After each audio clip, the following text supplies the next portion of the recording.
हरे कृष्णा। सभी भक्तों को दंडवत प्रणाम।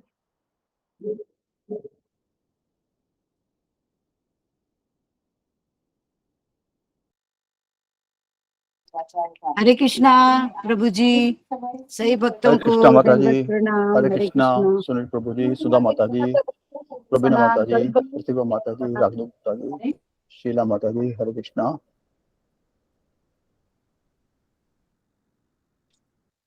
हरे कृष्णा अशोक प्रभु जी। हरे कृष्णा दंडवत प्रभु जी, प्रणाम हरे दंडवत कृष्णा प्रणाम। माता जी। सभी हरे भक्तों कृष्णा को माता दंडवत जी। प्रणाम। हरे कृष्णा सभी भक्तों को हरे दंडवत कृष्णा प्रणाम। हरे कृष्णा सुनील माता कुमार माता सिंह जी। प्रभु जी, शीला देवी माता जी। हरे कृष्णा। माता जी, प्रतिभा माता जी, सुधा माता जी, सभी को दंडवत प्रणाम। अशोक प्रभु जी दंडवत प्रणाम। रागनी माता जी, प्रवीणा माता जी, प्रतिभा हरे माता कृष्णा जी माता जी। हरे कृष्णा ममता माता जी, सुनील प्रभु जी। हरे कृष्णा।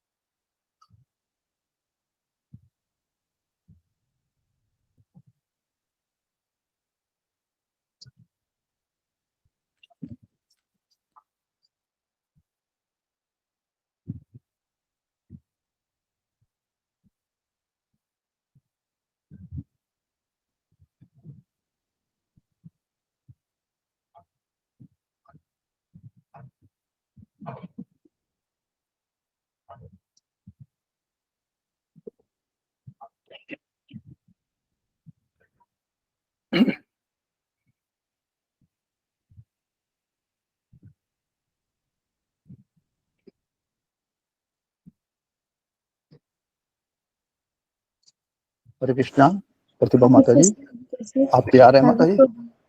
जी प्रभु जी, हरे कृष्णा। आज माता जी पीछे कौन बोलेगा? मैं बोलूं प्रभु जी? बोलिए माता जी, ममता माता जी बोलिए। सभी भक्तों को हरे मेरा कृष्णा। दंडवत प्रणाम। धन्यवाद प्रभु जी।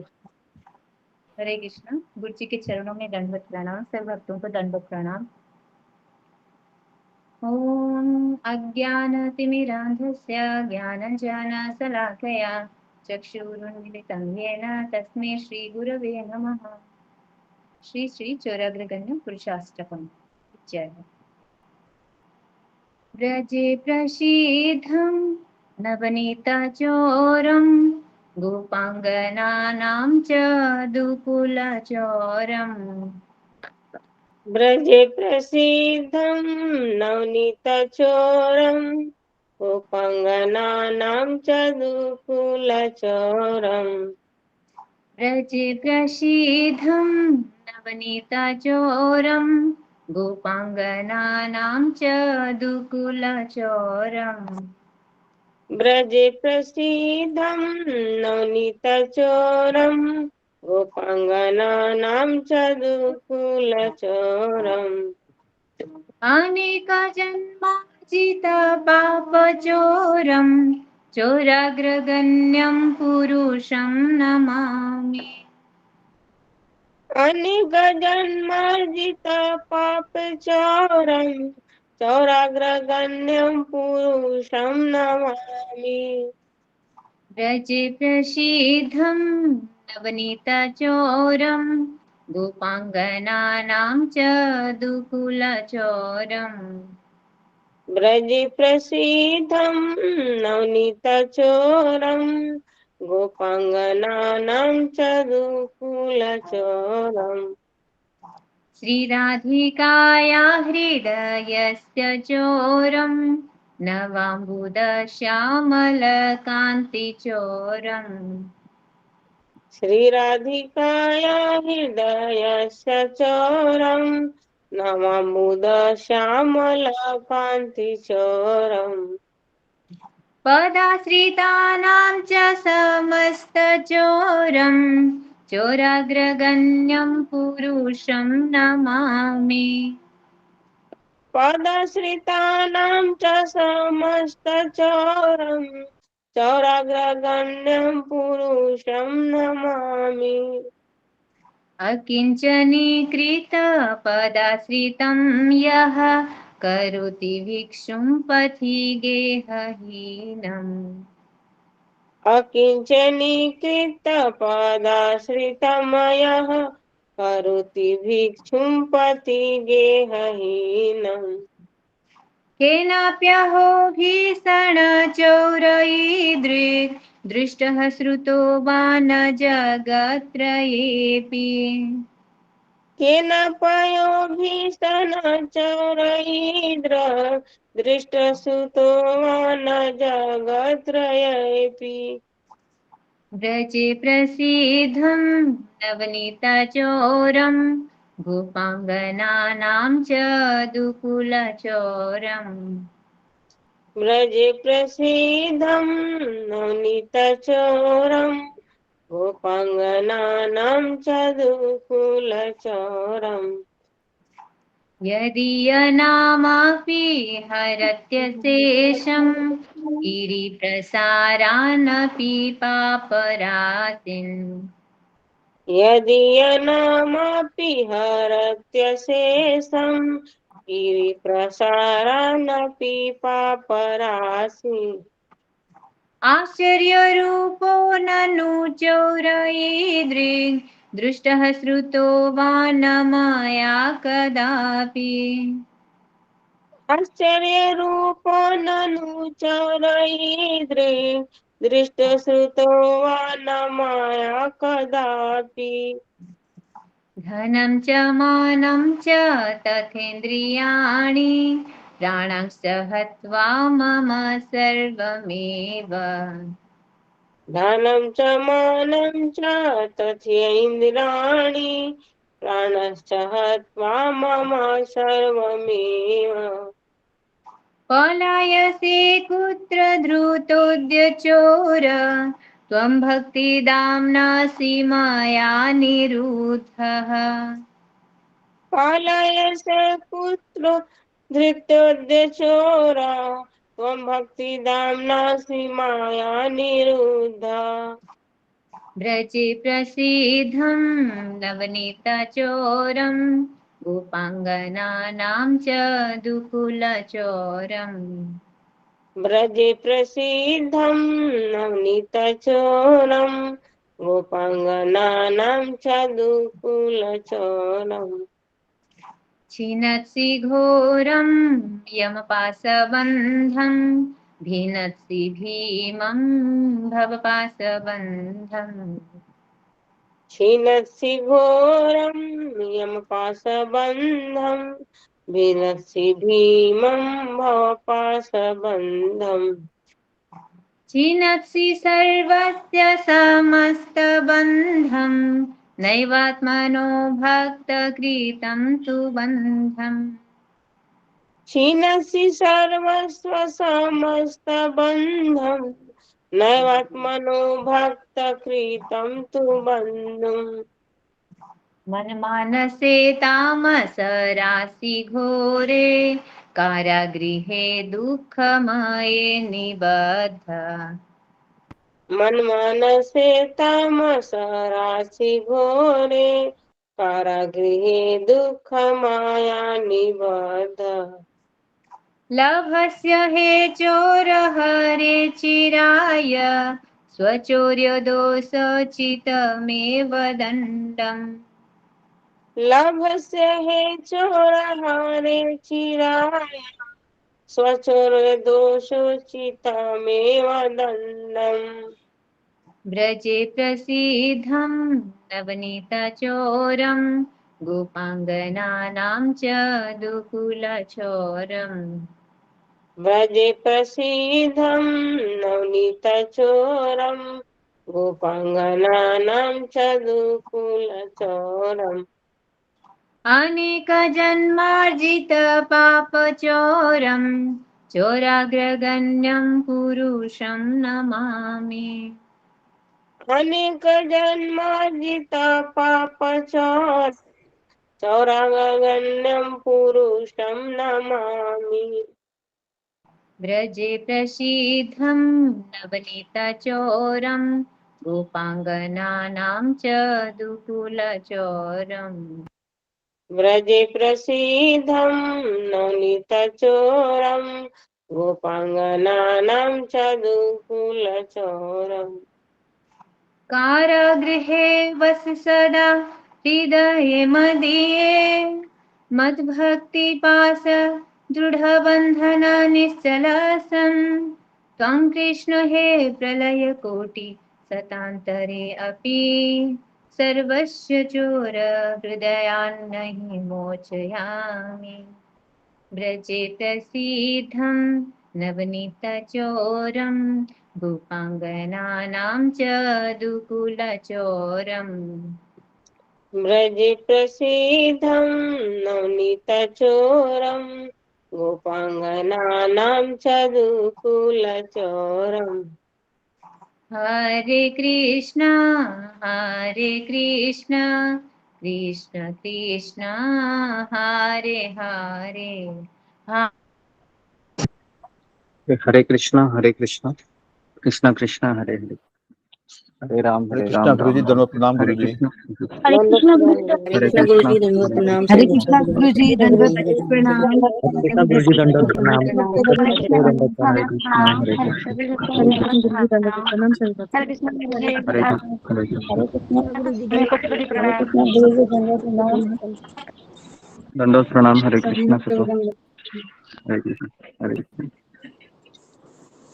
हरे कृष्णा गुरु जी, दंडवत प्रणाम। सभी जी सबको दंडवत प्रणाम। हरे कृष्णा गुरु जी, दंडवत जी हरे प्रणाम।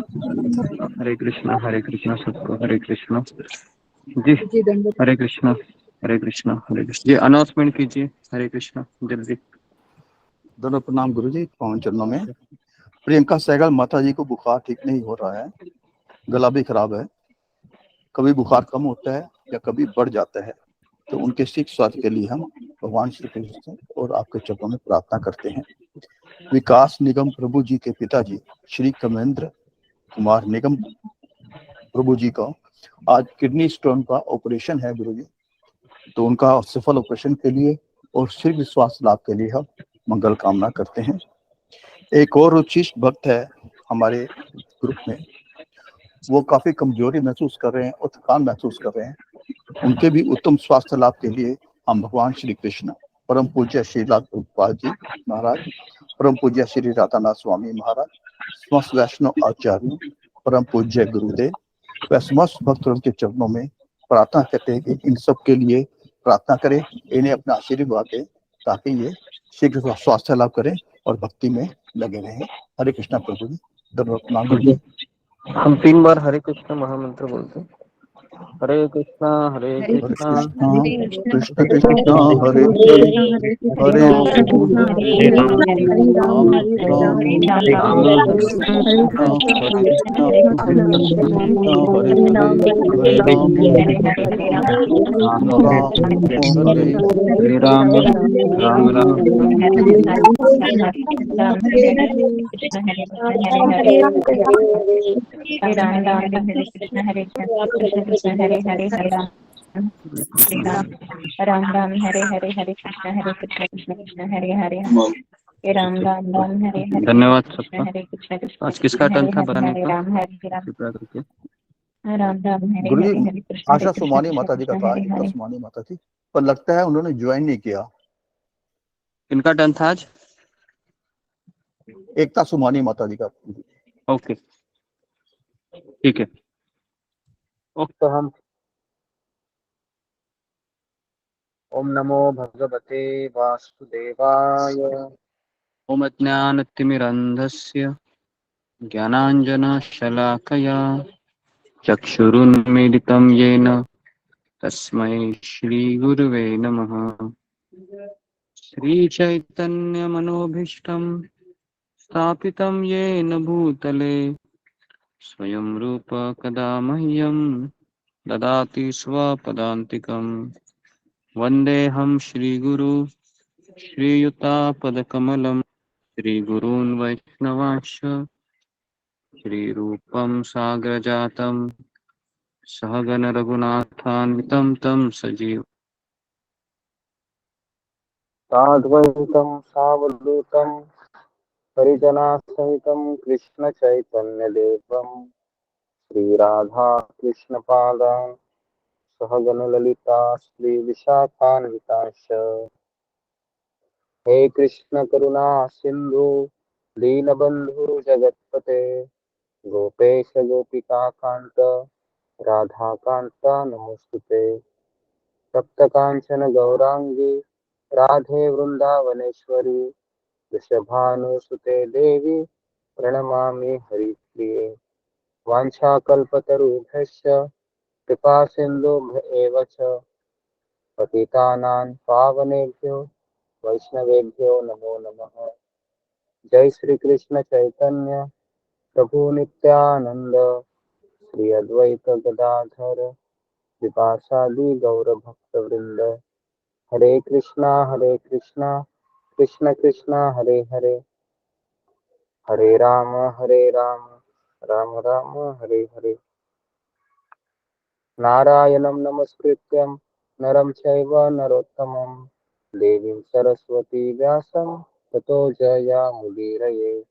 नष्टप्रायेषु भद्रेषु नित्यं भागवत सेवया भगवतीरुत्तमश्लोके भक्तिर्भवति नैष्टिकी। कृष्णाय वासुदेवाय देवकीनन्दनाय च नन्दगोपकुमाराय गोविन्दाय नमो नमः। मुखं करोति वाचालं पङ्गुं लङ्घयते गिरिं यत्कृपातमहं वन्दे श्रीगुरुदीनतारिणम्। हरे कृष्णा। सबका स्वागत है सत्र में। तो गुरु जी दंडवत प्रणाम। हरे कृष्णा। श्लोक क्रमांक कहाँ तक हम आए थे 13वें अध्याय का? 47 हो गए थे गुरु जी। हरे कृष्ण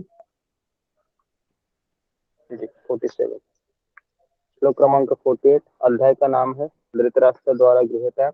प्रसंग ऐसे है कि धृतराष्ट्र है वह विदुर जी के कड़े शब्दों को सुनकर बिना किसी को पूछे वन की तरफ उत्तर दिशा की तरफ प्रस्थान किए हैं और उनके पीछे उनकी पत्नी है गांधारी, वो भी चली जाती है।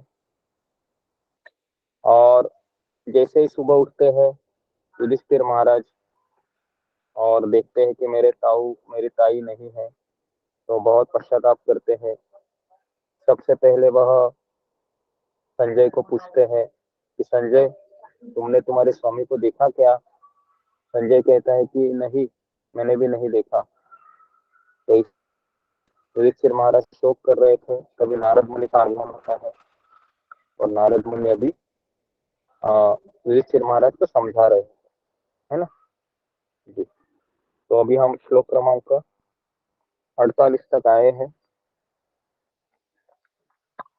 और खास करके हमने कल एक चीज पर चर्चा की थी जब वो श्लोक आया था कि श्लोक क्रमांक 44 में वियोग की भावनाएं केवल मोहजली स्नेह के कारण है।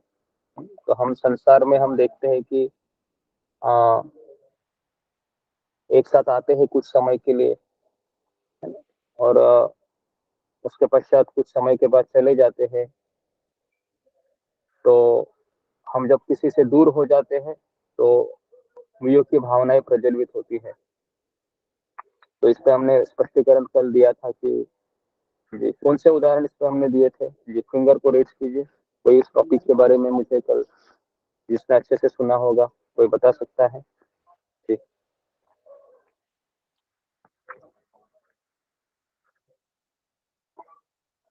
जी ओके, अशोक चावला प्रभु। प्रणाम गुरु जी। एक तो आपने गुरु जी श्रीला प्रभुपाद जी का एग्जांपल दिया था कि वो अपने गुरु के साथ रहते थे, वो कहीं भी हो उनके बाद गुरु जी के बाद वो शारीरिक रूप से तो नहीं, मानसिक रूप से हर समय उनके साथ थे। ऐसा कोई समय नहीं था जब गुरु जी उनके साथ न हो। ऐसा उन्होंने कहा था कि मेरे हृदय में ही रहते हैं और वे मेरे साथ ही हैं। और दूसरा एग्जाम्पल आपने दिया था श्री राधानाथ स्वामी महाराज का। जब कोविड में वो अमेरिका में थे तो उनके भक्तों ने कहा था आप इतनी दूर हैं और हम बॉम्बे में हैं, तो हम आपका सानिध्य कैसे ले सकते हैं, कैसे प्राप्त हो हमें। तो बड़ा अच्छा उत्तर दिया था रतनाथ स्वामी महाराज जी ने कि मैं यहाँ जाप करता हूँ महामंत्र का और तुम वहाँ जाप करते हो। इसका मतलब ये है कि हम सब साथ साथ में हैं, इकट्ठे हैं और एक साथ ही जाप कर रहे हैं, अलग नहीं है गुरु जी। तो अपना गुरु जी हरे कृष्ण। जी जी जी हरि बोल, वेरी गुड। तो ये बहुत अच्छा आपने हरि बोल हरि मेमोरी किया कि खास करके है ना, तो हमें ये उदाहरण हमेशा ध्यान रखना चाहिए कि हम कभी अलग नहीं है, हम साथ साथ हैं। जब तक हम हमारे आध्यात्मिक गुरु का हम चिंतन करते हैं, उनका स्मरण करते हैं, उनके दिए हुए आदेशों को हम अपने जीवन में कोशिश करते हैं कि मैं पालन करूं, तो मैं कभी मेरे गुरु से अलग नहीं हुआ। तो ये बहुत बड़ी सोच है और इसी सोच को हमें अपनाना चाहिए, है ना? ठीक है जी। श्लोक क्रमांक 48 में 48 में बताया है, तदिदं भगवान राजन एक आत्मा आत्मनां स्वदृक् अंतर अंतर भाति पश्यतं मायया उरुधा। तो नारद मुनि अभी कह रहे हैं, मैंने इतना सब तुमको बता दिया युधिष्ठिर, हे राजन, तुम्हें एकमात्र भगवान को ही देखना चाहिए जो अद्वितीय है। अद्वितीय का अर्थ क्या है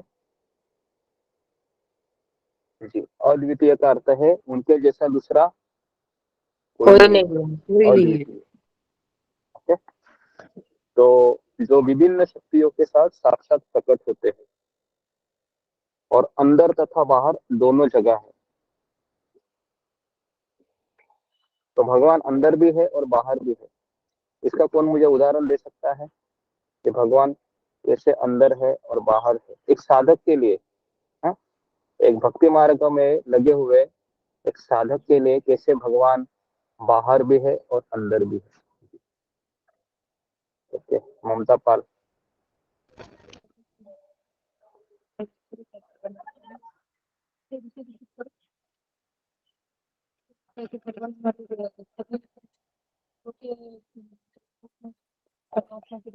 आवाज आवाज आ रहा है क्या इनका? मुझे ही नहीं आ रहा नहीं गुरु आ जी रही नहीं आ गुरु जी। रहा। है, आवाज नहीं आ रहा है। हरे कृष्णा। अभी आ रहा है? हाँ अभी आ रहा है जी, जी जी अभी बोलिए।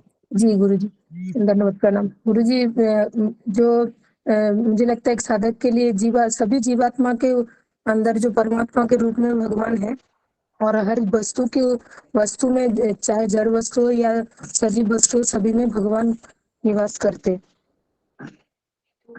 हरे कृष्ण, ओके, धन्यवाद प्रणाम। नेक्स्ट विशाल इघावे। हरे कृष्ण गुरु जी, दंडोत प्रणाम। भगवान हर जीव के अंदर परमात्मा रूप के स्वरूप में बसे है, और जो भौतिक प्रकृति जो भगवान की एक शक्ति है, उसी के रूप में वो बाहर भी प्रकट हुए हैं, ऐसा मुझे लग रहा है प्रभु जी। ओके ओके, धन्यवाद। नेक्स्ट ऋतुपर्णा। हरे कृष्ण गुरु जी, दंडवत प्रणाम। सभी भक्तों को दंडवत प्रणाम। गुरु जी, हमारे अंदर जो भगवान है वो फिर अक्षय विष्णु के रूप में है, और जो बाहर है वो हमारे गर्भदक्षय विष्णु की तरह है। हरे कृष्ण। ओके जी, देखो इस प्रश्न का उत्तर अगर आपको आ गया तो बहुत जरूरी है इस प्रश्न, कैसे भगवान मेरे लिए अंदर भी है प्रकट और बाहर भी है। ओके, तितली मिश्रा। हरे कृष्णा गुरु जी, दंडवत प्रणाम। सभी भक्तों को दंडवत प्रणाम। गुरु जी, हमारे अंदर परमात्मा रूप में तो विराजमान है ही, और बाहर गुरु के रूप में वो साक्षात हमें दिखाई देते हैं। एज ए मतलब गुरु, मुझे लगता है कि वो हर वक्त प्रकट नजर आते हैं हमें। कृष्ण, हरे जी जी, कृष्णा गुरु जी। तो ये तितली मिश्रा ने एकदम सही उत्तर दिया है। तो एक साधक के लिए, मेरे लिए परमात्मा रूप में भगवान को चैत्य गुरु कहते हैं। चैत्य गुरु मतलब जो हमें मार्गदर्शन करता है भीतर से कि सही परंपरा से जुड़ो। और बाहर के रूप में जो गुरु होता है वो भगवान का ही एक प्रतिनिधि होता है, भगवान का ही एक रूप होता है ना? तो इस तरीके से एक साधक के लिए भगवान अंदर भी मौजूद है, चैत्य गुरु कहते हैं उसको, परमात्मा। और जो बाहर है, जिनसे हम शिक्षा दीक्षा ले रहे हैं, जो हमें भगवान के बारे में स्मरण करवा रहा है, तो वह है बाहर के भगवान का एक प्रतिरूप। तो बहुत इंपॉर्टेंट है, इस चीज को आप नोट कीजिए। ये अगले इतवार पे क्वेश्चन आएगा, किस तरह से भगवान एक साधक के लिए अंदर और बाहर मौजूद है। तो आपको ये 2 उदाहरण देने बहुत आवश्यक है। ओके।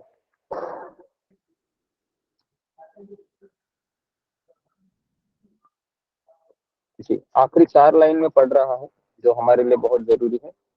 अतएव युधिष्ठिर महाराज को नारद मुनि उपदेश देते हैं कि तथाकथित सुख तथा दुख के विषयों से तनिक भी विचलित ना हो। जी, तो अभी मेरा यहाँ पर सवाल है कि तथाकथित सुख और दुख क्यों कहा गया है? तथाकथित मतलब एक्चुअली वो सुख नहीं है और दुख नहीं है, ऐसा क्यों नारद मुनि युधिष्ठिर महाराज को समझा रहे हैं? जी, फिंगर को रेज कीजिए, इसको ये आता है, अभी कीजिए फिंगर को रेज। कि तथाकथित सुख तथा दुख के विषयों से तनिक भी विचलित ना हो। जी, सुजाता। कृष्ण गुरु को दंडवत प्रणाम। सभी भक्तों को दंडवत प्रणाम। ये भौतिक संसार ये नश्वर है, यहाँ पर सब सुख और दुख ये भी नश्वर है, ज्यादा दिन तक नहीं रहेगा, इसलिए उसे तथाकथित सुख। नश्वर क्यों? जी, नश्वर क्यों है तथाकथित सुख? हाँ, ये तथाकथित दुख। सारी भौतिक संसार ही नश्वर है, इसमें जो सब सारी जी, चीज नश्वर है। ओके। तो ये संसार ही नश्वर है, संसारिक क्षणिक है, मेरा शरीर क्षणिक है, मेरे रिश्तेदार क्षणिक है, मेरा पुत्र क्षणिक है, मेरे पति क्षणिक है। इस संसार में हर कोई क्षणिक है, लेकिन कर्तव्य पूर्ण है ना, कर्तव्य करने निभाना है, लेकिन सब कुछ क्षणिक है। तो इसके लिए परम कर्तव्य एक साधक के लिए ये होता है कि भगवान का स्मरण करना और हमारे कुटुंबीय सदस्यों को भगवान के अंश के रूप में या उनके प्रतिनिधि के रूप में देखना। तो इस तरीके से वह सुख दुख फिर रियल हो सकते हैं, नहीं तो इस संसार के दुख और सुख तथाकथित है। श्लोक क्रमांक 49। वे ही पूर्ण पुरुषोत्तम भगवान श्री कृष्ण सर्वभक्ष काल के वेश में अब संसार से द्वेषी मनुष्य का सर्वनाश करने हेतु पृथ्वी पर अवतरित हुए हैं। तो भगवान का एक रूप काल रूप है। तात्पर्य में प्रभुपाद लिखते हैं कि मनुष्य की 2 श्रेणियां है। पहला है द्वेषी और दूसरा है आज्ञाधार, आज्ञा पालक। बराबर है? तो 2 प्रकार के श्रेणियां है मनुष्य में, द्वेषी तथा आज्ञा पालक। तो ज्यादातर कौन सी श्रेणियां ज्यादा है कलयुग में? द्वेषी द्वेषी द्वेषी लोग ज्यादा है ना? हाँ, आज्ञा पालक का बहुत कम है, क्योंकि आज्ञा पालक होना कठिन है। तो जो आज्ञा पालक है उनको देवता कहते हैं, और जो द्वेषी है उनको असुर कहते हैं। तो महाभारत में ऐसे द्वेषी नाम कौन से हो सकते हैं? जैसे दुर्योधन है, शिशुपाल है, वक्र है, ये सारे। जरासंध। और जी, और आज्ञा पालक कौन है? तो भगवान के भक्त पांडव है, उसके बाद रामचंद्र विदुर जी है, उसके बाद भीष्म पितामह। भीष्म पितामह है। रामचंद्र तो नहीं, हम महाभारत का उदाहरण देख रहे हैं अभी। तो महाभारत में आज्ञा पालक काफी कम लोग थे और द्वेषी लोग ज्यादा थे। श्लोक क्रमांक 50। भगवान ने देवताओं की सहायता करने के अपने कर्तव्यों को पहले ही पूरा कर दिया है,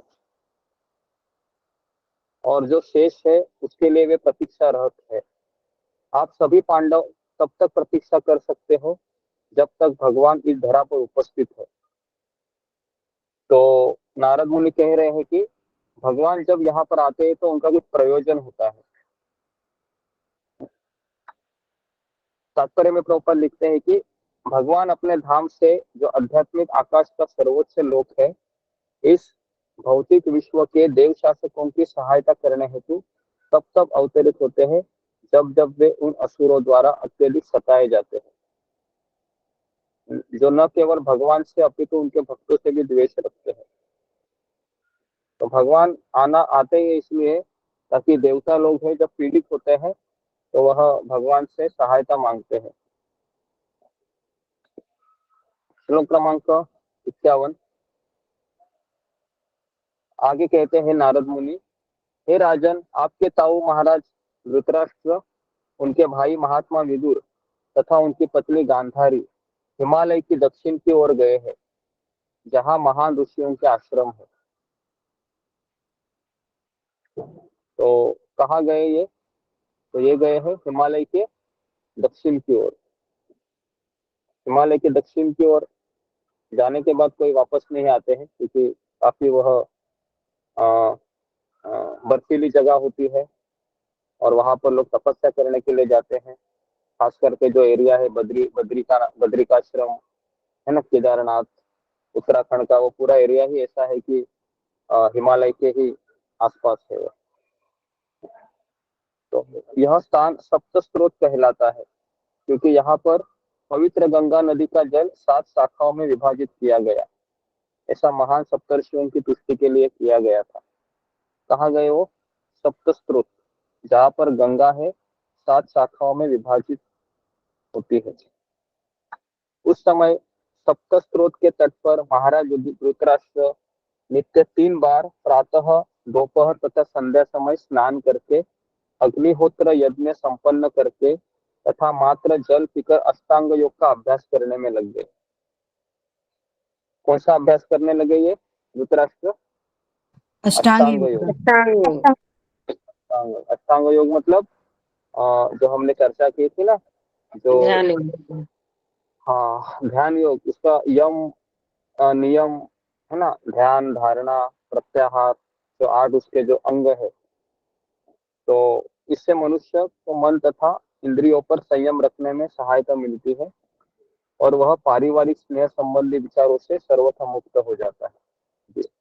तो पारिवारिक स्नेह संबंध से मुक्त होना, यह हमारा पहला टारगेट होना चाहिए भक्ति मार्ग में, क्योंकि वहां पर ही हमारी जो जड़ें है वो बहुत जमी हो गई है ना, अंदर घुसी है। तो इसके लिए घर में रहकर अभ्यास करना चाहिए कि कोई मनमुटाव ना हो, कोई अपेक्षा ना हो मेरे से। अगर मैं अपेक्षा करता भी हूँ तो मुझे अपने आप को समझाना आना चाहिए कि मैं इतनी बार प्रवचन सुनता हूँ, तो मैं क्यों मैं इसके वश में बार बार आ रहा हूँ, बार बार आ रही हूँ, है ना। तो हमें अभ्यास करना चाहिए। जब तक हम अभ्यास नहीं करेंगे, वो दिन नहीं आएगा हमारे जीवन में जब हम निकल सकते हैं घर से। तो इस तरीके से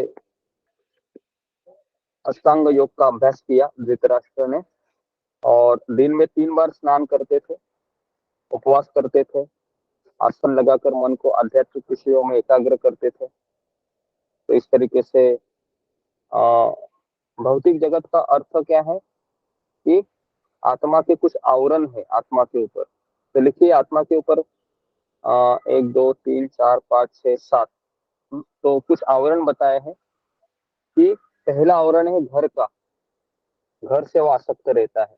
दूसरा आवरण है देश का, मैं भारतीय हूँ, आई एम इंडियन, है ना, ये दूसरा आवरण।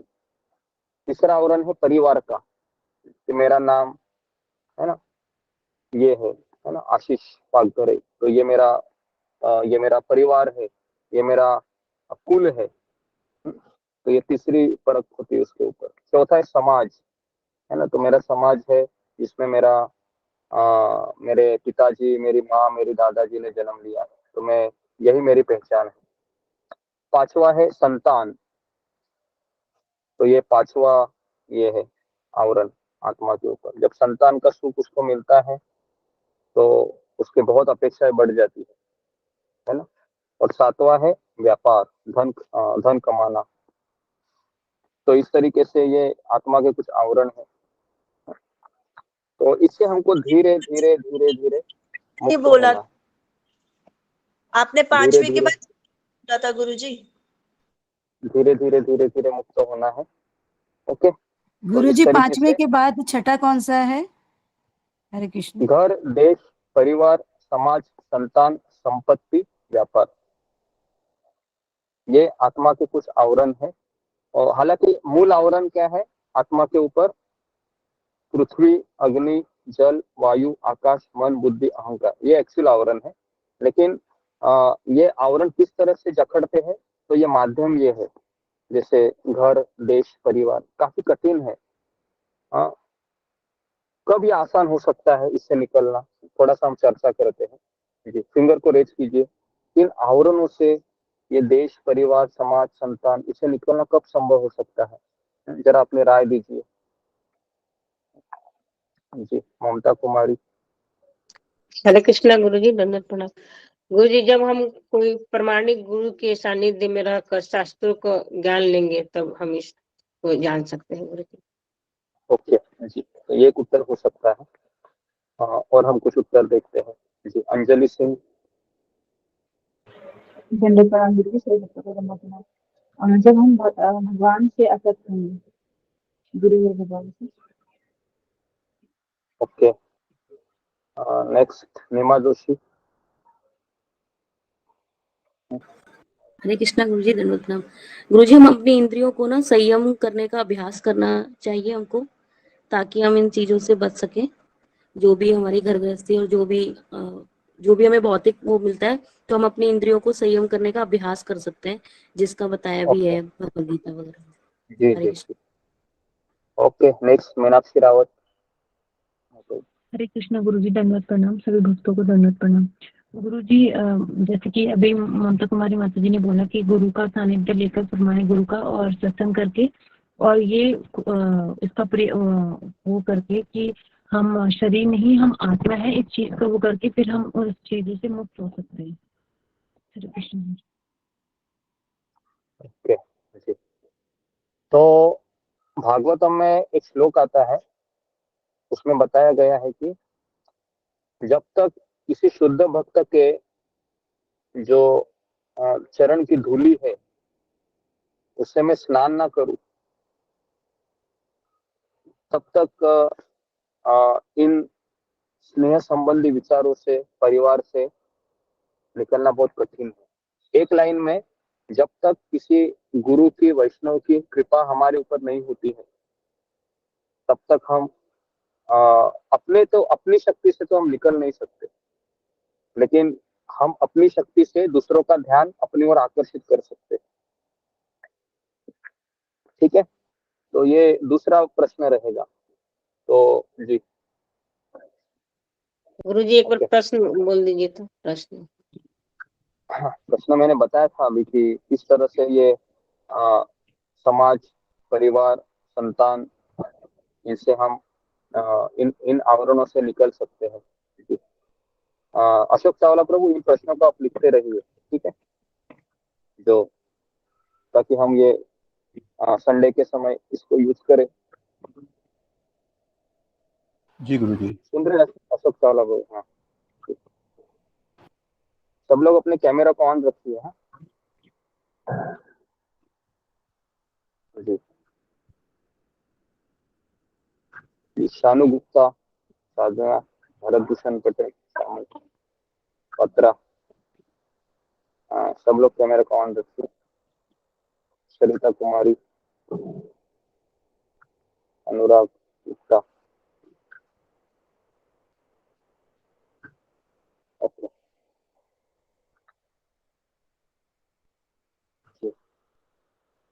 ओके, तो श्लोक क्रमांक 54। अभी क्या क्या किया देखो उन्होंने। धृतराष्ट्र ने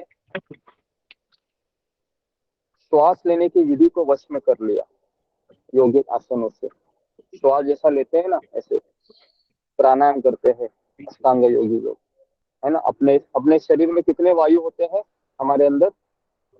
हमारे अंदर 5 वायु होते हैं।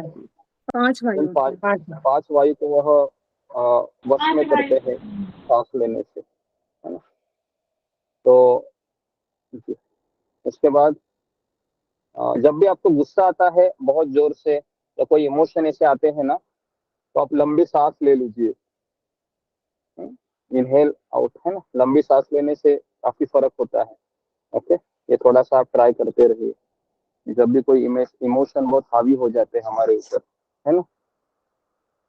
ठीक है, इस तरीके से। श्लोक क्रमांक 55 में बताया है कि महाराज धृतराष्ट्र को अपनी शुद्ध सत्ता को बुद्धि में संयोजित करके सब परम पुरुष के साथ जीव के रूप में गुणों को एकात्मता के बोझ सहित परम ब्रह्म के साथ तदाकार होना उसका और घटाकार से मुक्त होकर उन्हें अध्यात्म आकाश से ऊपर उठना।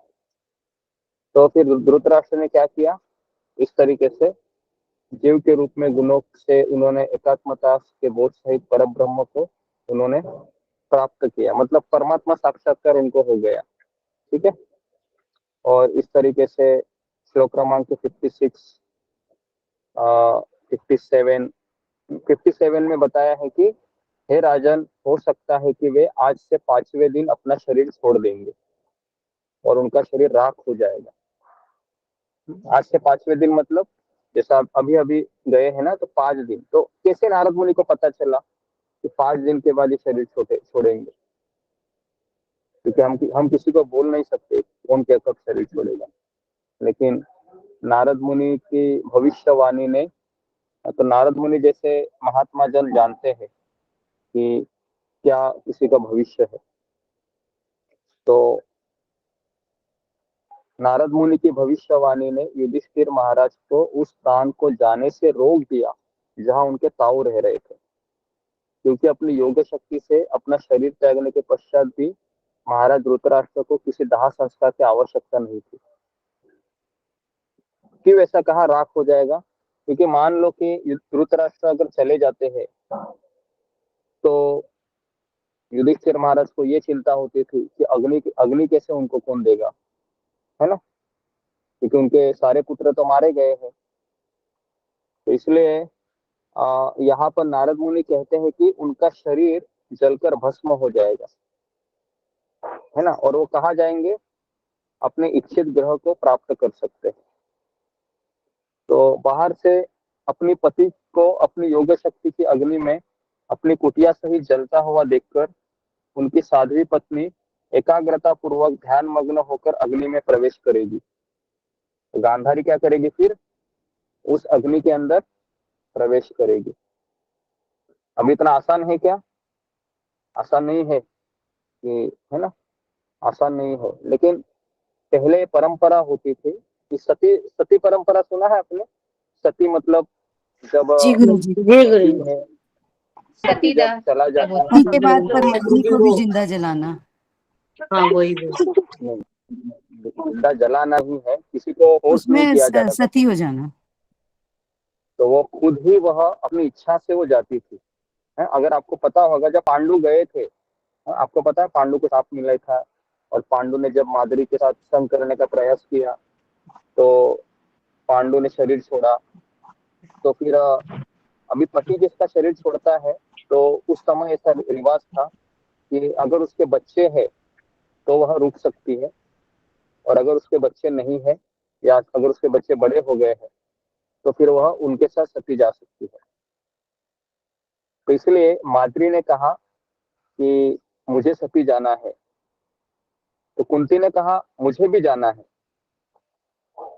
तो माद्री ने कहा कि देखो कुंती, कि मैं थोड़ी सी पार्शलिटी कर सकती हूँ तुम्हारे पुत्रों के साथ, लेकिन तुम, मुझे पता है तुम मेरे जो पुत्र है नकुल और सहदेव उसकी अच्छे से देखभाल कर सकती हो। तो इसके लिए, और महाराज का जो आकर्षण मेरे ऊपर ज्यादा था, तो इसके लिए मुझे जाने दीजिए। तो इस तरीके से माद्री है जब चिता जलाती है पांडु को तो स्वयं वो उसमें प्रवेश करती है। लेकिन ये सती की परंपरा थी, ये द्वापर युग की थी।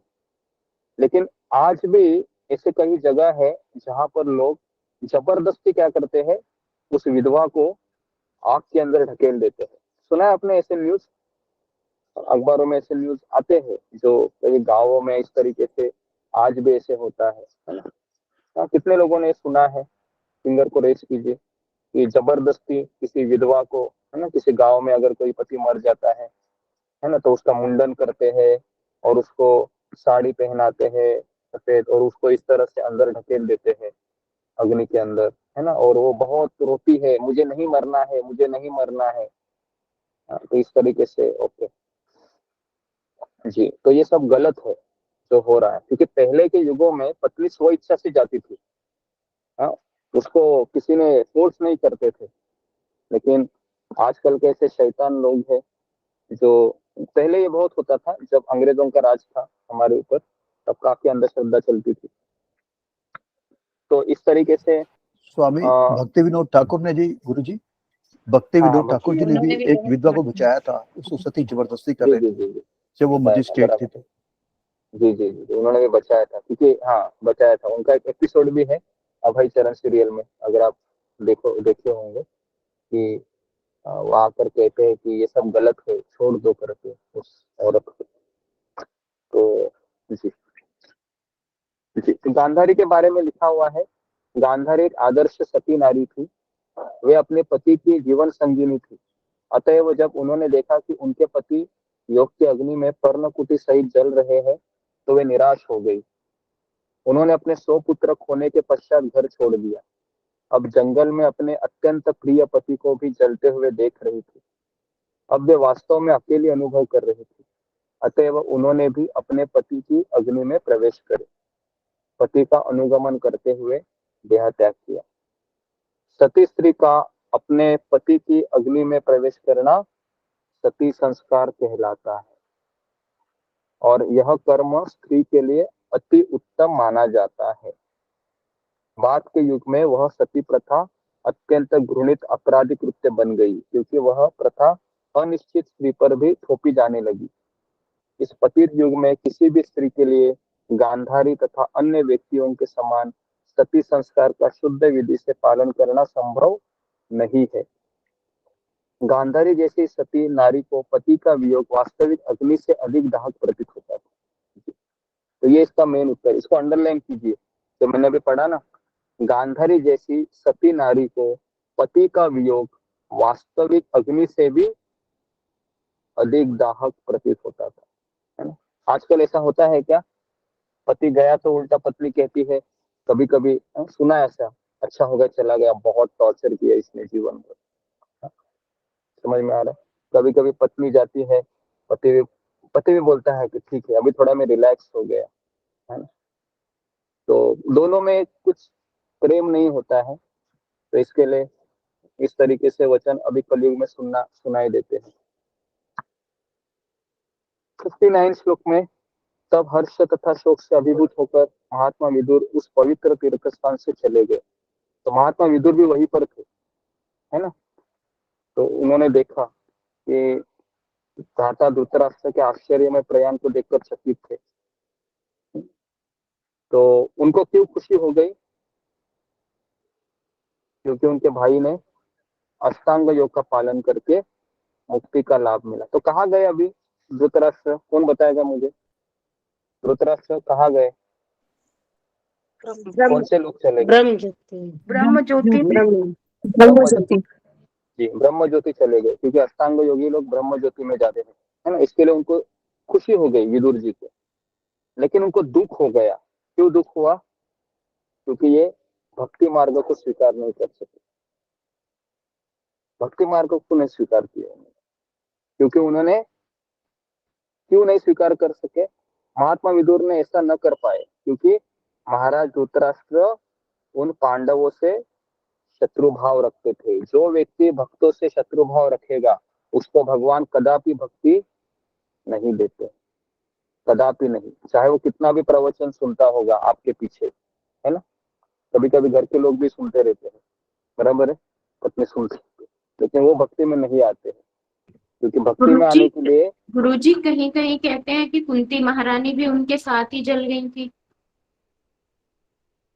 मैं वही बता रहा हूँ, कहने वाले काफी लोग कहेंगे, हम शास्त्र के अनुसार चलते हैं, ठीक है। तो इस तरीके से जी, तो मैं ये बता रहा था कि जब तक किसी व्यक्ति के मन में भक्त के प्रति ईर्ष्या है, भक्त के प्रति द्वेष है, वह भक्ति मार्ग में नहीं आ सकता। क्योंकि महाराज धृतराष्ट्र ने द्रौपदी के चरणों में अपराध किया था, पांडवों के चरणों में अपराध किया था, तो इसलिए वो इतने बड़े बड़े वो अपराध थे कि महात्मा विदुर अपने भाई महाराज धृतराष्ट्र पर अत्यंत कृपालु थे। लेकिन ऐसी कृपा का वर्तमान जीवन में फल अंततः परमेश्वर की इच्छा पर निर्भर होता है। भगवान जब तक नहीं चाहते हैं, धृतराष्ट्र है वो भक्त नहीं बन पाए, क्योंकि उसने बहुत बड़े बड़े जघन्य अपराध किए थे। तो कहाँ गया फिर वो धृतराष्ट्र? ब्रह्म ज्योति में गया। ब्रह्म ज्योति। तो इस तरीके से नारद मुनि ने युधिष्ठिर महाराज को सारा वृत्तांत बताया, आगे क्या होने वाला है ना। तो इसके लिए अभी आप शांत रहिए और राज्य कीजिए। भगवान ने आपको जो जिम्मेदारी दी है प्रजा पर राज्य करने की, उसको निभाइए। तो ऐसा कहकर महर्षि नारद ने अपनी वीणा सहित अंतरिक्ष में आरोहण किया और युधिष्ठिर ने उनके उपदेश को अपने हृदय में धारण किया, जिससे वे सभी शोकों से मुक्त हो गए। तो शुद्ध भक्तों की संगति करने से ही व्यक्ति है वह मुक्त हो जाता है। जिसके हृदय में शुद्ध भक्ति, जिसके जीवन में शुद्ध भक्तों का संग नहीं है, वो हमेशा दुखी रहता है। तो नारद मुनि शाश्वत अंतरिक्ष यात्री है।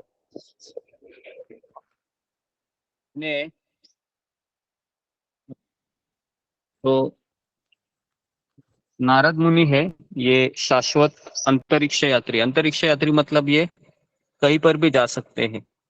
आप लोगों ने सुना है यूएफओ के बारे में? तो दूसरे ग्रह के लोग हैं वह कभी कभी है ना, जैसे अभी अमेरिका दावा कर रही है कि हमारे पास ऐसा यूएफओ है ना, जिसको हमने पकड़ा था। उसका वो तबकड़ी भी है जिस वो विमान से वो है ना आते हैं। तो ये दूसरे ग्रह के लोग हो सकते हैं, उनका शरीर भी अलग रहता है, आपने देखा होगा है ना। तो हमारे यहाँ का कोई वो कुछ चीज खा पी नहीं सकते, क्योंकि उनका शरीर ही अलग है, उनका खान पान भी अलग है। ओके, तो इस तरीके से नारद मुनि का शरीर है वो शाश्वत है। शाश्वत मतलब आध्यात्मिक शरीर है उनका, तो वो किसी भी लोक में आ जा सकते हैं। नारद मुनि के कुछ शिष्यों का नाम बताइए मुझे। नारद मुनि के शिष्य कौन से हैं? फिंगर को रेस कीजिए। जो बहुत प्रचार करते हैं जगह जगह पर जाकर, उनके बड़े बड़े शिष्य हैं जी। सोमाकर एक जो आपने बताया था वेद व्यास जी गुरु जी। हाँ जी, व्यास जी गुरु जी। व्यास देव उनके एक शिष्य है। नेक्स्ट,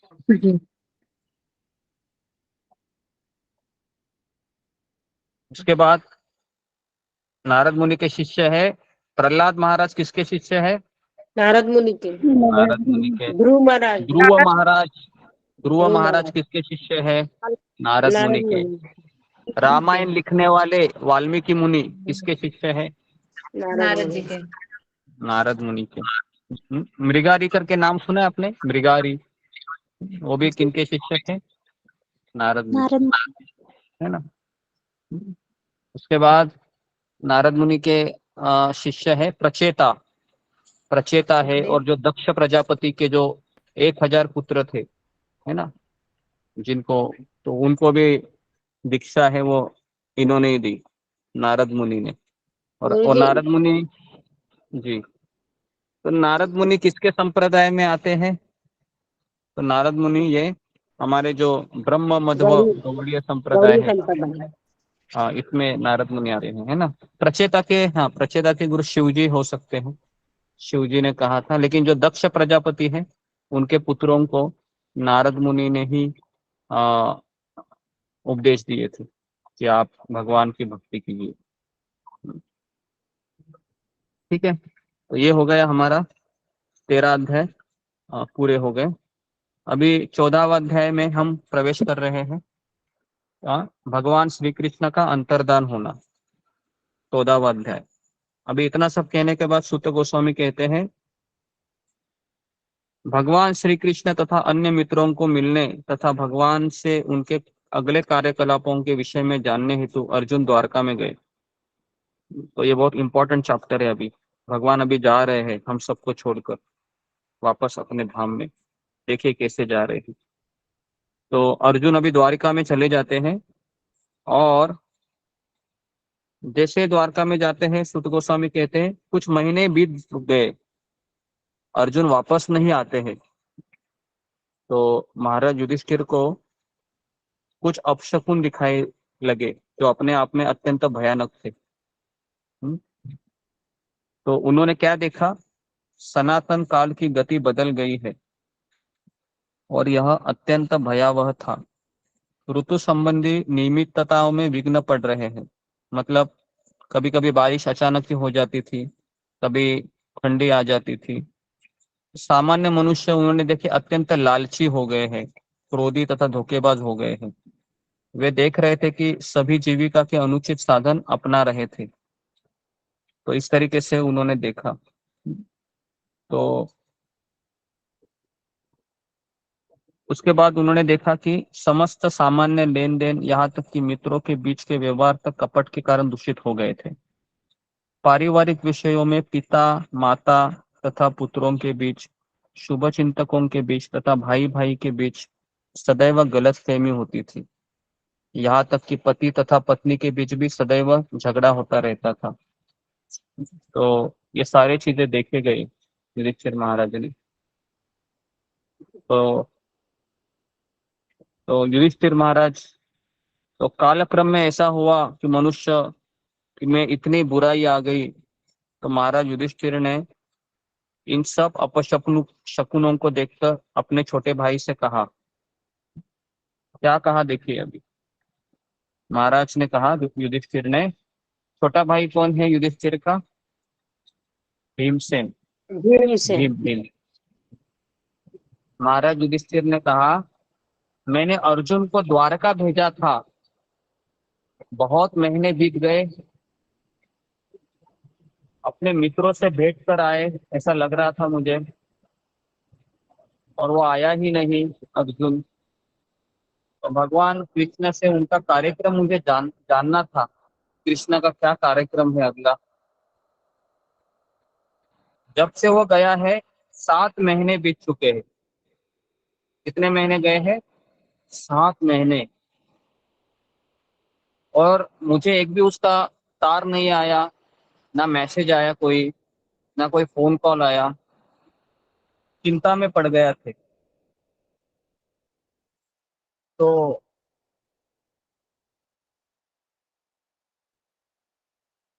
इस तरीके से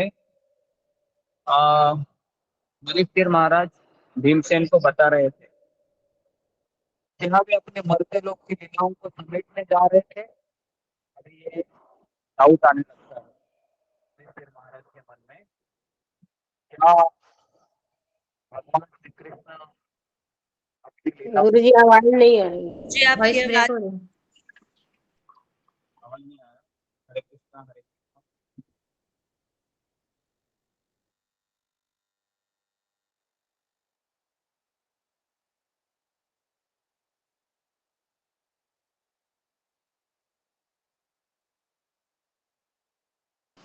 हरे कृष्णा। तो पहला अभी सवाल पूछ रहे थे ये, युधिष्ठिर महाराज के मन में संशय आता है अपने भैया से बात करते हुए, भीम से, छोटे भाई से। क्या भगवान श्री कृष्ण मरते लोग की लीलाओं को समेटने जा रहे हैं, जैसे देवर्षि नारद ने हमें पहले बताया था जब वो आए थे? क्या वह समय अभी आ चुका है? तो इस तरीके से अभी मन में कुछ संशय उत्पन्न हो रहे हैं और अपने भाई भीम से वो चर्चा कर रहे थे। श्लोक क्रमांक 9 में कहते हैं कि केवल उन्हीं से हमारा समस्त राजर्षि ऐश्वर्य, अच्छी पत्नियां, जीवन, संतान, प्रजा के ऊपर नियंत्रण, शत्रुओं पर विजय, उच्च लोकों के भावी निवास, सब कुछ संभव हो सका। यह सब हम पर उनकी अहैतुकी कृपा के कारण ही है। तो प्रभुपाद तात्पर्य में लिखते हैं कि अच्छी पत्नी मिलना, अच्छा घर मिलना, अच्छी संतानें होना, पर्याप्त भूमि होना, ये सब उच्चतर दैवी लोकों में निवास स्थान के प्राप्ति सम्मिलित है। ये भौतिक सुविधा है। ये सुविधाएं न केवल स्वयं के कठोर परिश्रम से या अनुचित साधनों से प्राप्त की जाती है, अपितु भगवान की कृपा से प्राप्त होती है। तो अभी मान लो कि कोई व्यक्ति बहुत रईस है, बहुत पैसे वाला है, तो वो हमेशा क्या कहता है कि ये मुझे कैसे मिला? अपनी मेहनत से मिला, अपनी मेहनत से मिला, अपने परिश्रम से मिला। लेकिन भागवत यहाँ पर ये कहता है कि जिसके भी जीवन में अच्छी पत्नी है, अच्छा पति है, अच्छा जॉब है, अच्छी संतानें हैं, ये सब भगवान की कृपा से ही होता है। जी, तो इस तरीके से श्लोक क्रमांक 10 में युधिष्ठिर महाराज वापस कहते हैं, हे नरव्याघ्र, नरव्याघ्र ये भीम को कह रहे हैं, जरा देखो तो कि दैवी प्रभाव, पृथ्वी की प्रतिक्रियाओं तथा शारीरिक वेदनाओं के कारण उत्पन्न होने वाली कितनी खतरनाक आपदाएं हमारी बुद्धि को मोहित करने के निकट के भविष्य में आने वाली खतरे की सूचना दे रही है। तो इस तरीके से मेरे शरीर का बायां भाग, मेरी जांघें, मेरी भुजाएं, मेरी आंखें बारंबार फड़क रही है, भय से मेरा हृदय घबरा रहा है। ये सब अनिष्ट घटना को सूचित करने वाले हैं। तो प्रभुपाद लिखते हैं तात्पर्य में कि इस तरीके से हमारे शरीर के अंग फड़कने लगते हैं। जब किसी मनुष्य की जांघें, भुजाएं तथा आंखें निरंतर फड़के तो समझ लेना चाहिए कि कुछ अनिष्ट होने वाला है। हे भीम, जरा देखो तो यह सियारिन इसी प्रकार उगते हुए सूर्य को देखकर रो रही है। कुत्ता किस प्रकार निर्भय होकर मुझ पर भौंक रहा है, ये कुछ अपशकुन है। हे भीमसेन, अब गाय जैसी उपयोगी पशु मेरी बाई ओर से निकले जा रहे हैं, गधे जैसे निम्न पशु मेरी प्रदक्षिणा कर रहे हैं, मेरे घोड़े मुझे देखकर रोते प्रतीत होते हैं। जरा देखो तो यह कबूतर मानो मृत्यु का दूत हो, उल्लू तथा उनके प्रतिद्वंदी कौवों की चीख मेरे हृदय को दहला रही है। ऐसा प्रतीत होता है कि मानो वे संपूर्ण ब्रह्मांड को शून्य बना देना चाहते हैं। तो इस तरीके से अपशकुन देखते हैं। कौन देख रहे हैं ये अपशकुन? युधिष्ठिर महाराज। युधिष्ठिर महाराज किसको बता रहे हैं ये?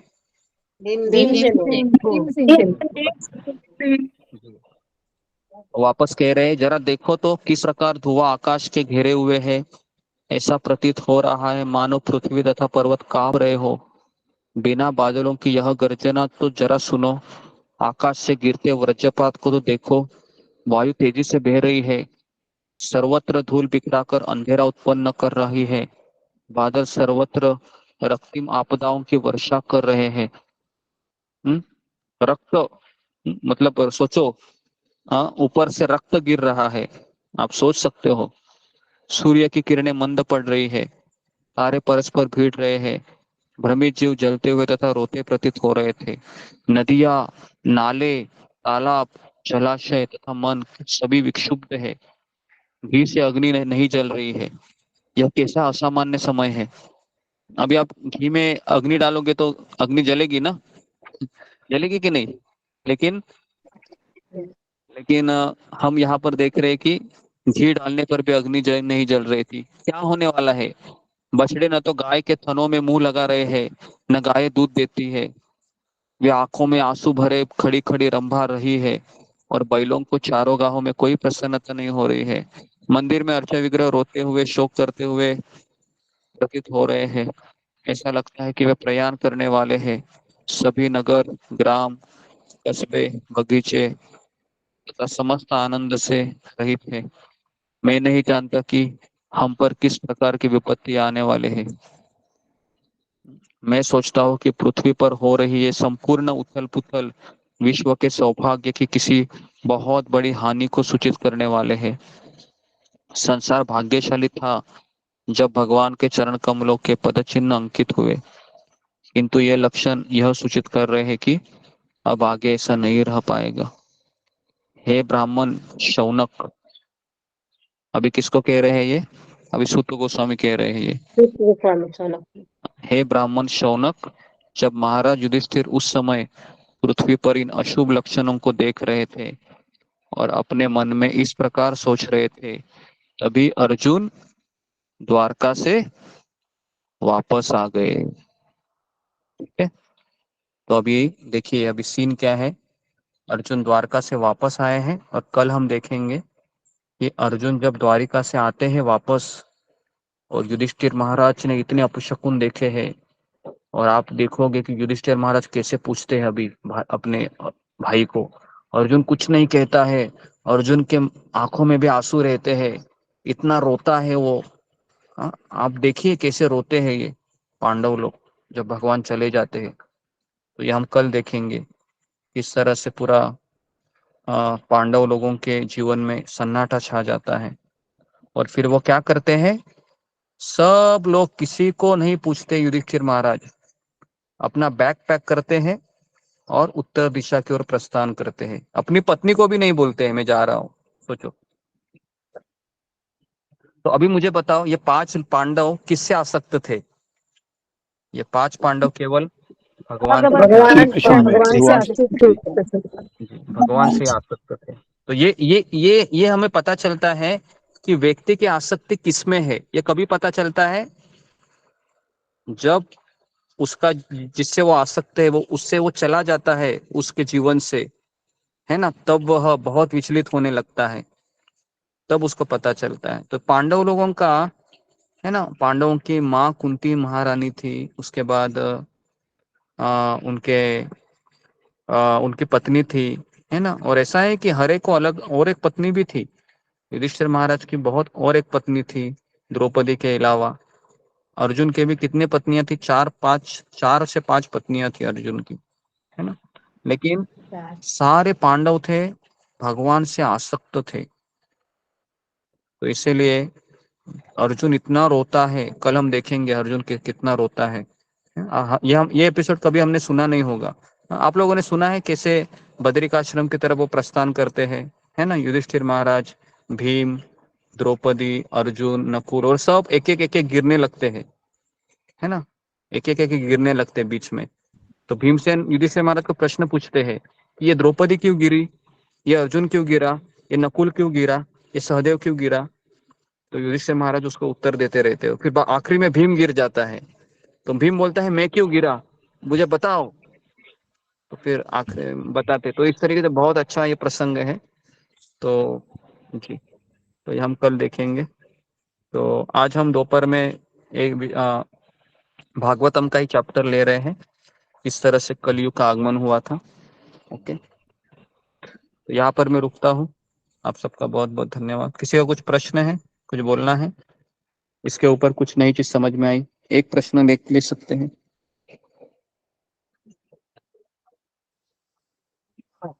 हाँ जी, अभी कीजिए फिंगर कोरेज। जी, अमृता तिवारी। हरे कृष्णा गुरु जी, धन्यवाद प्रणाम। सही भक्तों को धन्यवाद प्रणाम। गुरु जी, आपने ऐसे बोला ना कि हमें भक्तों से ईर्ष्या नहीं करनी चाहिए या फिर उनके साथ मतलब गलत उनके बारे में नहीं सोचना चाहिए। तो मेरी मतलब मेरी लड़की की एक मैम है, तो वो भी इस्कॉन से जुड़ी हुई है। और वो मतलब उन्होंने कड़ी मारा नहीं है, मतलब वो कहती है इस्कॉन से, पर वो ना बहुत मतलब दुर्व्यवहार टाइप करती हैं, लेकिन मैं उनको कुछ बोल नहीं पाती हूँ बच्चों के साथ। मतलब अभी वो भी एलकेजी में है, उनको मारती भी हैं। और फिर हाँ मतलब ऐसे मारी कि जैसे कि वो बोल रही थी कि वो सीनियर क्लास के लड़के का मैम है, तो वो मैम ठीक है, लड़का ओके, ऐसे मैंने मुझे ठीक है, मुझे समझ में आ रहा है क्या बोल रहे हैं। जी, अपने माइक को बंद करो। पहली बात तो, अगर कोई भक्त है दुर्व्यवहार कर रहा है और वो हमसे अगर परिचित है, तो हमें उनको पोलाइटली बोलना चाहिए कि कृपया करके माता जी, आप कृपया करके मेरे घर में मत आइए, पोलाइटली, क्योंकि हमारे कोई दूसरा कारण दीजिए। लेकिन अगर वो बाहर ही है तो हम उनको सम्मान देते हैं, आदर देते हैं, और जो भी उनका है भगवान कृष्ण देखेंगे। ठीक है, ये दो ही चीजें कर सकते हैं इस चीज में। नेक्स्ट देवी मंडल माता जी। हरे कृष्ण गुरु जी, दंडवत प्रणाम। उपस्थित सभी भक्तों को दंडवत प्रणाम। गुरु जी, प्रश्न ये है कि आपने जैसे सत्र में बताया कि भगवान उन्हें भक्ति प्रदान नहीं करते जो हमसे दुश्मनी या ईर्ष्या भाव रखते हैं। ईर्ष्या, जी, ईर्ष्या भाव रखते हैं दूसरों से, चाहे अभी जैसे बोले दूसरों से नहीं, भक्तों से। हाँ, भक्तों से। हाँ, भक्तों से ईर्ष्या देने के बाद भगवान नहीं देते भक्ति। तो आप भी ये भी कहते हैं गुरुजी कि भगवान की कथा सुननी चाहिए, और ये तो आजकल संसार में तो ज्यादा करके लोग तो ऐसे ही लोग भरे हैं, तो जितने भी लोग हैं तो जो भगवान की कथा अगर बाय चांस सुनते भी हैं तो क्या उनका लाभ नहीं होता है? पहली बात तो अगर भगवान की कथा वो तभी सुन सकते हैं, है ना, भगवान अपनी कथाओं के प्रति का आकर्षण उसी व्यक्ति को तभी दे सकते हैं जब वह उसके मन में कुछ खोट नहीं है, पहली बात। ठीक है, तो इसके लिए अगर कोई व्यक्ति द्वेषी भी है और कथा भी सुन रहा भी है मान लो, तो भी भगवान कहते हैं कि मेरी कथा है उसका अहित कर देगी। अगर कोई व्यक्ति माला भी जप कर रहा है हरे कृष्ण का और भक्तों से द्वेष कर रहा है, उन भक्तों का अपराधी जानबूझकर कर रहा है, तो भगवान कहते हैं मेरा हरि नाम ही उसका नाश कर देगा। इतना भगवान कठोरता से बोलते हैं। समझ में आ रहा है? क्योंकि वो अपराध भी है ना, कि नाम के बल पर पाप करना अपराध है क्या नहीं? हम रोज 10 नाम अपराध सुनते हैं, उसमें एक अपराध है नाम के बल पर पाप करना। तो सबसे बड़ा पाप क्या है? एक्चुअली पाप और अपराध में फर्क है। अपराध अलग है, जैसे वैष्णव के प्रति निंदा करना, और पाप में क्या है, व्यक्ति भगवान उसको चांस देते हैं। जैसे मान लो कि अचानक उसने कुछ परस्त्री गमन किया मान लो, या फिर मांस खा लिया, नशा खा लिया, तो वो पश्चाताप करके हरिनाम कहता, हरिनाम से वह बच जाएगा, है ना, हरिनाम। लेकिन जेन्युइन पछतावा होना चाहिए। ऐसा नहीं कि नहीं मैं उसका सहारा ले रहा हूँ ताकि मैं पाप करूं, डुबकी लगाओ हरिनाम में, वापस पाप करूं, तो ऐसे व्यक्ति को हरिनाम सपोर्ट नहीं करता है। लेकिन जेन्युइन है, अगर उसको पश्चातावा करना है तो हरिनाम उसको सहारा देगा। लेकिन अगर वह भक्तों के चरणों में अगर अपराध करेगा तो भले वो हरिनाम ले रहा है ना, लेकिन और सत्संग से तो वो दूर जाएगा ही जाएगा। भगवान ऐसे व्यक्ति को नहीं रखते।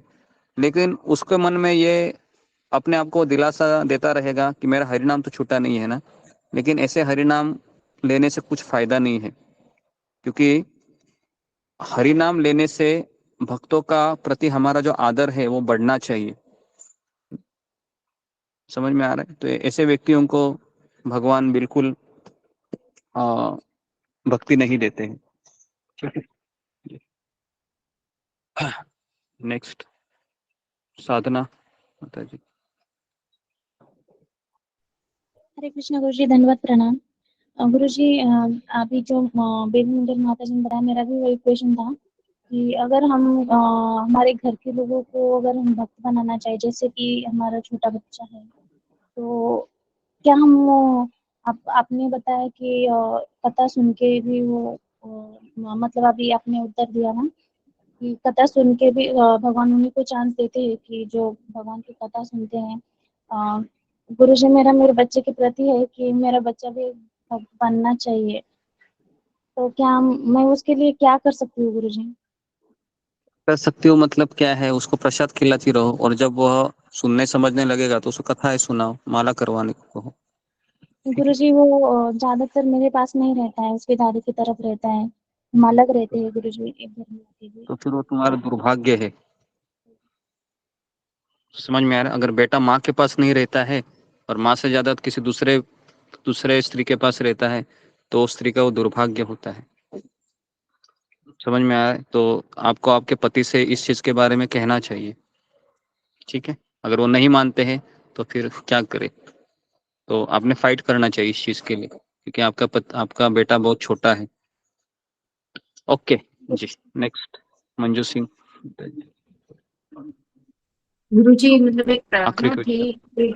हाँ जी, एक प्रार्थना थी मेरी, क्वेश्चन नहीं है मेरा, कि किड्स ग्रुप में टाइमिंग को लेकर के पोलिंग हो रही है, तो सभी से विनम्र निवेदन है कि उस पर पोल करें कि उनको कौन सी टाइमिंग चाहिए बच्चों की क्लास के लिए, बिकॉज 7 बजे वाली टाइमिंग में भी बच्चे आ नहीं रहे हैं। तो फिर वो एक चीज हो रही है, और मतलब कंसिस्टेंटली हो रही है कि ग्राफ गिर रहा है नीचे। तो मेरी प्रार्थना है सबसे कि वहाँ पोलिंग करें टाइमिंग को लेकर के, जो टाइमिंग स्लॉट्स वहां पर डाले गए हैं। तो ये ही मेरी प्रार्थना थी। ओके जी, तो यहाँ पर हम रुकते हैं। आप सबका बहुत बहुत धन्यवाद। ग्रंथराज श्रीमद् भागवतम की जय। श्रील प्रभुपाद की कृष्णा गुरु जी धन्यवाद प्रणाम। हरे कृष्णा गुरु जी धन्यवाद प्रणाम। सभी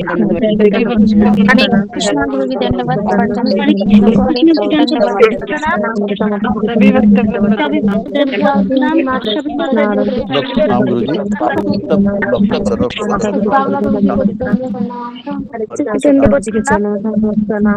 हरे कृष्णा सुधा माता जी के चरणों में दंडवत प्रणाम। हरे कृष्णा साधना माता जी के चरणों में दंडवत प्रणाम। हरे कृष्णा प्रतिभा माता जी के चरणों में दंडवत प्रतिभा प्रणाम। माता जी को दंड प्रणाम। हरे कृष्णा सुजाता माता जी के चरणों में दंडवत प्रणाम। सुजाता हरे माता जी को कृष्णा दंड शिवको जी के प्रणाम। चरणों में दंडवत सभी प्रणाम। को दंडवत प्रणाम, सभी हरे वैष्णवों को कृष्णा दंडवत लक्ष्मी माता प्रणाम, जी के चरणों में दंडवत सभी प्रणाम। वैष्णवों को दंड प्रणाम। हरे कृष्ण सभी कृष्ण के माता चरणों जियों में को दंडवत दंडवत प्रणाम, प्रणाम। सबू प्रभु जियों को दंडवत प्रणाम। प्रभु जी को दंड प्रणाम। हरे कृष्ण हरे कृष्णा हरे हरे कृष्णा सब भक्तों को पंचांग प्रणाम।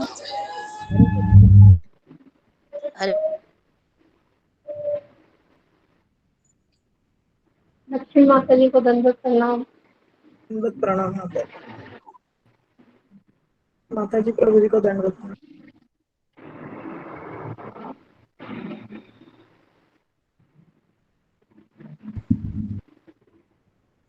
हरे कृष्णा। हरे कृष्णा यशोदा माता जी को दंड प्रणाम। हरे कृष्णा सीता माता जी नमः प्रणाम। हरे कृष्णा। हरे कृष्णा। हरे कृष्णा।